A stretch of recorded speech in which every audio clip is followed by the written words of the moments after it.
Another gimbal has been added to the endless list of gimbals for filmmakers. This one is the Goodson Moza Aircross 2. I've just got this through. I have ordered it with my own money. I'm not sponsored to make this video, and I want to give my honest opinion on what I think the gimbal is like. So the Aircross 2 is coming out at a time where gimbal makers are really trying to make their gimbals smaller with maximum power. So you've got the Ronin SC just come out, you've got the Weeble Lab, and you've got the upcoming Xeon Gimbal S. So gimbal makers really have their work cut out when it comes to filmmakers who now want smaller gimbals that can still handle their mirrorless cameras. So on paper, the specs for the Aircross 2 are really good. It's only a kilogram, so it's nice and light, and it's said to hold 3.2 kilograms payload capacity, which is a lot for a gimbal of this size and weight. They even advertise it with the Blackmagic Pocket Cinema 4K on it, which is really nice. And you've also got a little bit of extra room to balance your camera for those heavier cameras, so you don't need to take the eyepiece off the back of your A7 III, for example. So the real question is then, do these specs on paper translate to real life?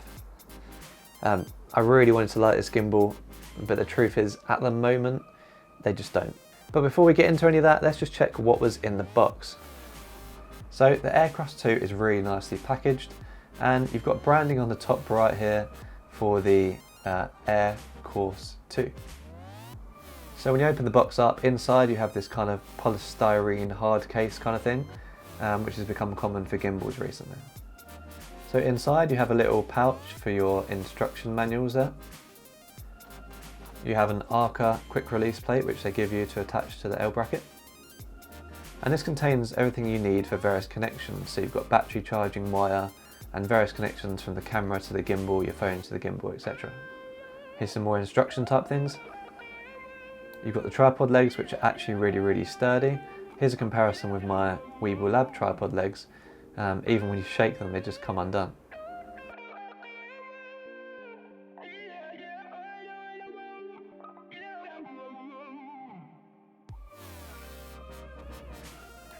In the corner here, you've got the L bracket, which can be used to mount the camera horizontally or vertically.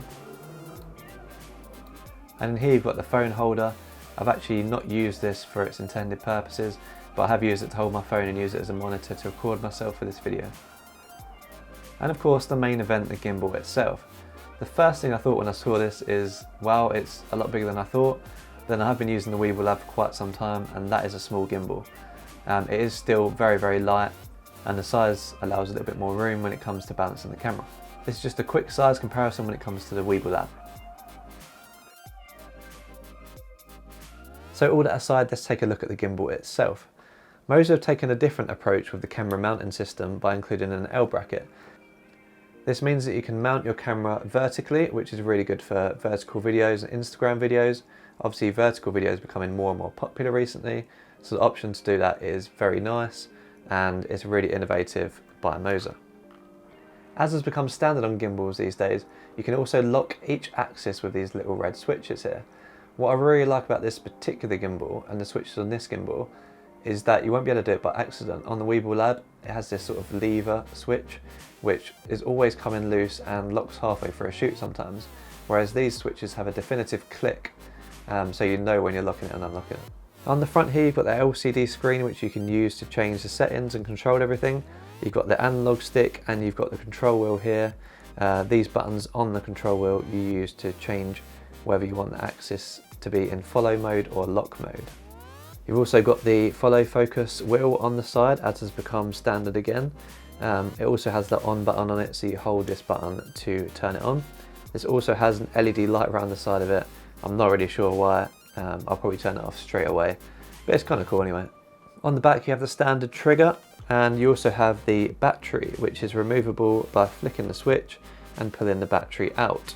Unfortunately, the gimbal does not split into two parts, so you do have to carry it around as a full package. So at the bottom here, you've got the tripod legs, and they're very sturdy. My Weeble Lab ones have already come loose and make it really difficult to set the gimbal down, so I like these tripod legs. And one thing I wasn't sure that it actually had was another thread at the bottom of the gimbal there to connect directly to a tripod. Now, first impressions of a gimbal for me mean quite a lot. When I first got the Weevil Lab, I was a little bit cautious. It was quite difficult to balance some of my lenses on it.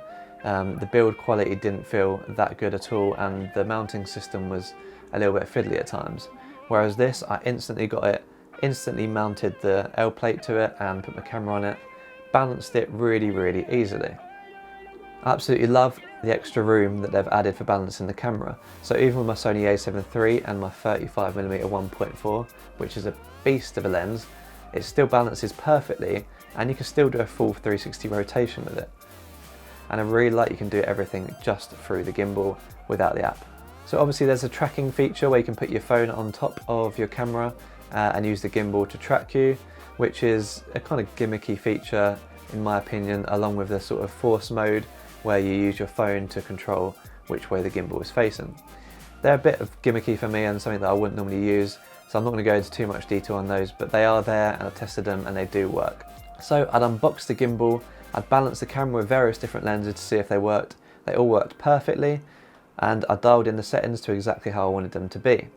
And up until this point it was an absolute breeze, to the point where I wrote a script for this video saying that this gimbal was one of the best gimbals I ever used, until I went out and filmed with it. So this is where the issues started to present themselves.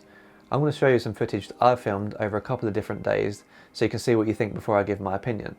These were all shot on the Sony a7 III with the Tamron 17-28 and the 35mm 1.4.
So I'd calibrated, I'd auto-tuned, I'd balanced it perfectly, and I'd done a software balance check, and I still couldn't get this gimbal to produce smooth quality results. I found that the footage was jittery, especially on the roll axis there, and I didn't get a single good tilt out of this gimbal. I found it really difficult to do a tilt movement because it just kept stopping in the middle of the tilt. Now I've tried a few different things. I've tried to change the motor settings to ultra high. I've tried to do auto-tune, so it automatically changes the strength of the motors based on what camera and lens combination you're using.